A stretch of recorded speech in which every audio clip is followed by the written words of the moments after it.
ఇది తెలంగాణ ప్రభుత్వం విడుదల చేసిన ప్రజాపాలన దరఖాస్తు అప్లికేషన్ ఫారం. కాంగ్రెస్ ప్రభుత్వం అమలు చేస్తున్న 6 గ్యారెంటీల లబ్ధిని పొందేందుకు ఈ అప్లికేషన్ ఫారంలో అడిగిన అన్ని వివరాలను కరెక్ట్ గా నింపాల్సి ఉంటుంది. ప్రజాపాలన దరఖాస్తులను ఎలా నింపాలో ఈ వీడియోలో చూద్దాం. ఈ దరఖాస్తు సంఖ్యను ప్రభుత్వం వారు చూసుకుంటారు. మీరు దీంట్లో ఏం రాయకండి.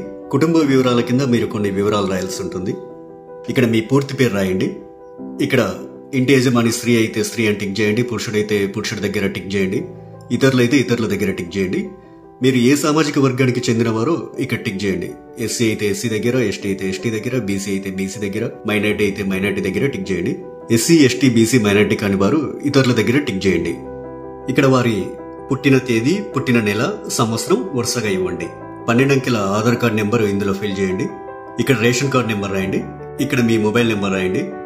వృత్తి దగ్గర మీరు చేసే వృత్తిని రాయండి. ఇక్కడ మీ కుటుంబ సభ్యుల పేర్లు, వారి వివరాలు తెలపాలి. ఇక్కడ పేరు, అతను గాని ఆమె గాని మీకేమవుతారో, తల్లి అయితే తల్లి అని, భార్య అయితే భార్య అని, కొడుకు అయితే కొడుకు అని, కూతురు అయితే కూతురు అని నింపండి. వారు స్త్రీ అయితే స్త్రీ అని, మగవారైతే పురుషుడని. ఇక్కడ వారి పుట్టిన తేదీ, పుట్టిన నెల, సంవత్సరం వరుసగా ఇవ్వండి. ఇక్కడ వారి ఆధార్ కార్డ్ నెంబర్ రాయండి. ఇలా మీ ఇంట్లో ఎంతమంది ఉంటే అంతమంది పేర్లు రాయండి. ఇక్కడ ఇక 2వ పేజీలో ఏం రాయాలో చూద్దాం. 10వ నెంబర్ దగ్గర మీ చిరునామా రాయండి. ఆధార్ కార్డులో ఉన్నట్లు మీ ఇంటి నెంబర్ ఇక్కడ రాయండి. మీ గ్రామం లేదా మున్సిపాలిటీ ఇక్కడ రాయండి. ఇక్కడ మీ వార్డ్ నెంబర్ రాయండి. ఇక్కడ మీ మండలం పేరు, తర్వాత మీ జిల్లా పేరు ఇక్కడ రాయండి. ఇప్పుడు అభయస్థం గ్యారెంటీల సెక్షన్ కొద్దాం. గ్యారెంటీల పథకాలు లబ్ధి పొందేందుకు మీరు ఏం చేయాలి, మీరు ఏ వివరాలు ఇక్కడ రాయాల్సి ఉంటుందనేది చూద్దాం. ఇక్కడ కావలసిన పథకాల లబ్ధి కొరకు మీరు టిక్ మార్క్ చేయాల్సి ఉంటుంది. మహాలక్ష్మి పథకంలో భాగంగా ఇక్కడ 2 పథకాలు ఉన్నాయి.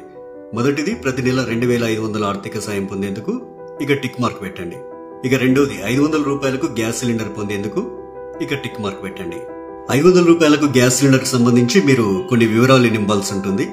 మొదట ఇక్కడ మీ గ్యాస్ కనెక్షన్ నెంబర్ రాయండి. ఇక్కడేమో మీకు గ్యాస్ సరఫరా చేస్తున్న కంపెనీ పేరు రాయండి. మీరు సంవత్సరానికి ఎన్ని గ్యాస్ సిలిండర్లు వాడతారో ఆ సంఖ్యని ఇక్కడ రాయండి. రైతు భరోసా పథకం కింద లబ్ధి పొందేందుకు ఇక్కడ కొన్ని వివరాలు ఇవ్వాలి. రైతులు ప్రతి ఏటా ఎకరానికి 15,000 రూపాయలు పొందేందుకు ఇక్కడ వివరాలు ఇవ్వాల్సి ఉంటుంది. మీరు రైతు అయితే ఇక్కడ టిక్ మార్క్ పెట్టండి. ఒకవేళ మీరు కౌలు రైతు అయితే ఇక్కడ టిక్ మార్క్ పెట్టండి. ఇక్కడ మీ పట్టాదారు పుస్తకం నెంబర్లు రాయండి. మీరు సాగు చేస్తున్న భూమి వివరాలు అంటే సర్వే నెంబరు, విస్తీర్ణం అలాంటి వివరాలన్నీ ఇక్కడ రాయండి. మీరు వ్యవసాయ కూలీలైతే ఏటా ఇచ్చే 12,000 రూపాయల కోసం ఇక్కడ టిక్ మార్క్ చేయండి. ఇక్కడ మీ ఉపాధి హామీ కార్డు నెంబర్ రాయండి. మరో గ్యారంటీ ఇందిరమ్మ ఇండ్లు పథకం లబ్ధి కొరకు ఇక్కడ కొన్ని వివరాలు ఇవ్వాల్సి ఉంటుంది. ఇల్లు లేని అర్హులైన కుటుంబం వాళ్ళు ఈ వివరాలు ఇవ్వాలి. ఇంటి నిర్మాణం కోసం ఆర్థిక సాయం పొందేందుకు ఇక టిక్ మార్క్ చేయండి. ఇక అమరవీరులు మరియు ఉద్యమకారులు 250 చదరపు గజాల ఇంటి స్థలం పొందేందుకు ఇక్కడ కొన్ని వివరాలు ఇవ్వాల్సి ఉంటుంది. మీది అమరవీరుల కుటుంబం అయితే ఇక్కడ టిక్ మార్క్ పెట్టండి. ఇక్కడ మీ కుటుంబంలోని అమరవీరుల పేర్లు రాయండి. వారు అమరులైన సంవత్సరం రాయండి. FIR నెంబర్ రాయండి. డెత్ సర్టిఫికెట్ నెంబర్ రాయండి. ఒకవేళ ఉద్యమకారులు అయితే మీరు తెలంగాణ ఉద్యమంలో పాల్గొన్నట్లయితే అవును అని ఉంది కదా, ఈ బాక్స్ దగ్గర టిక్ మార్క్ పెట్టండి.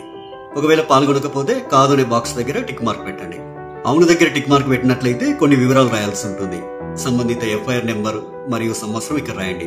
ఒకవేళ జైలుకు వెళ్లి ఉంటే ఆ వివరాలు ఇక్కడ రాయండి. ఇక్కడ జైలు పేరు రాయండి. ఇక్కడ స్థలం పేరు రాయండి. ఇక్కడ మీరు అనుభవించిన శిక్షా కాలం అంటే ఎన్ని రోజులు, ఎంత కాలం అనేది ఇక్కడ రాయండి. తరువాత గృహజ్యోతి పథకం. గృహజ్యోతి పథకం కింద ప్రతి కుటుంబానికి 200 యూనిట్ల కరెంటు ఫ్రీగా ఇస్తుంది కాంగ్రెస్ ప్రభుత్వం. ప్రతి నెల దాదాపు మీరు ఎన్ని యూనిట్ల కరెంటు వాడతారో ఆ వివరాలు ఇక్కడ ఇవ్వాల్సి ఉంటుంది. 100 యూనిట్ల వరకు వినియోగిస్తే ఇక్కడ టిక్ చేయండి. 100 నుండి 200 యూనిట్ల వరకు వినియోగిస్తే ఇక్కడ టిక్ మార్క్ చేయండి. 200 యూనిట్ల కంటే ఎక్కువగా ఉపయోగిస్తే ఇక్కడ టిక్ చేయండి. మీ మీటర్ నెంబర్ను ఇందులో రాయండి. చేయూత పథకం. ప్రతి నెల చేయూత పథకం కింద వృద్ధులకు 4,000 రూపాయలు, దివ్యాంగులకు 6,000 రూపాయలు ప్రభుత్వం ఇస్తుంది. మిమ్మల్ని దివ్యాంగులుగా గుర్తిస్తూ ప్రభుత్వం మీకు ఇచ్చిన సదరం సర్టిఫికేట్ నెంబర్ ఇక్కడ రాయండి. మిగతా వారు వృద్ధులైతే ఇక్కడ, గీతా కార్మికులైతే ఇక్కడ, డయాలిసిస్ బాధితులైతే ఇక్కడ, బీడీ కార్మికుల జీవన భృతి పొందే వాళ్ళైతే ఇక్కడ, ఒంటరి మహిళా జీవన భృతి పొందాలనుకునే వారు ఇక్కడ, వితంతు పెన్షన్ కోసం ఇక్కడ టిక్ మార్క్ చేయండి. చేనేత కార్మికులైతే ఇక్కడ టిక్ మార్క్ చేయండి. ఎయిడ్స్ వ్యాధిగ్రస్తులైతే ఇక్కడ టిక్ మార్క్ చేయండి. పైలేరియా బాధితులు ఇక్కడ టిక్ మార్క్ చేయండి. బీడీ టేకేదర్ జీవన భృతి వాళ్ళు ఇక్కడ టిక్ మార్క్ చేయండి.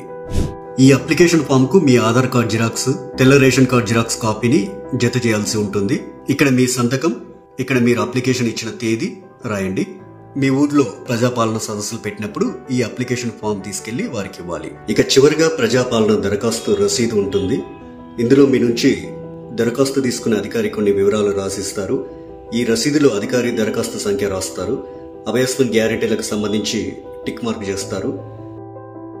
తదితర వివరాలన్నీ కూడా రాస్తారు. చివరగా అధికారి తన సంతకం చేసి మీకు రసీదునిస్తారు.